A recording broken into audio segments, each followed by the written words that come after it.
మరి కళాభిమానులకి, మా డైరెక్టర్ గారికి, ఈ సినిమాని తన భుజస్కంధాలపై వేసుకున్న బాపిరాజు గారికి, అలాగే మా కళాకారులందరికీ నమస్సుమాంజలి. మరి మా సినిమా చిన్న మొక్కే చూసుంటారు, కానీ బలమైన మొక్క ఇది.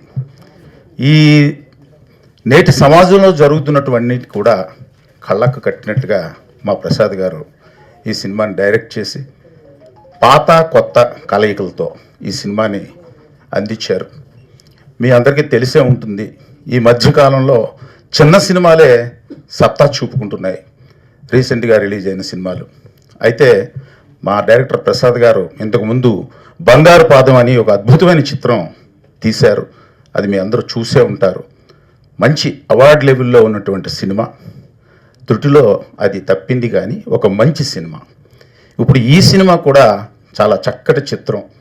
సమాజంలో జరుగుతున్నటువన్నీ కూడా కళ్ళకు కట్టినట్టుగా చూపించారు.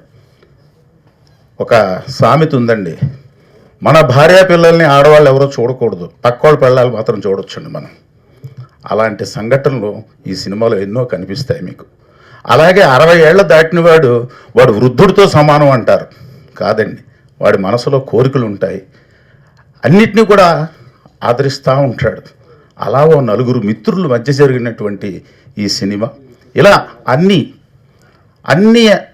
యాంగిల్స్లో కూడా ఈ సినిమాని చక్కగా రూపొందించారు.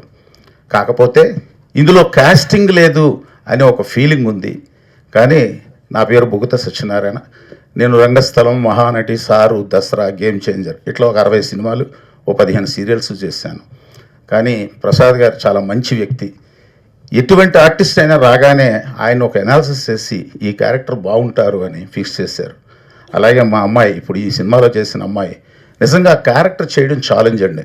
అంటే కొత్తలో వచ్చేటప్పటికి ముద్ర పడిపోతుందనే భయం ఉంటుంది ఆడపిల్లలకి, కానీ ధైర్యంగా నా టాలెంట్ ఏమిటో చూపిస్తాను అని ముందుకు వచ్చింది. అలాగే కుర్రాళ్ళందరూ కూడా హీరోలుగా మంచి మంచి క్యారెక్టర్స్ చేశారు.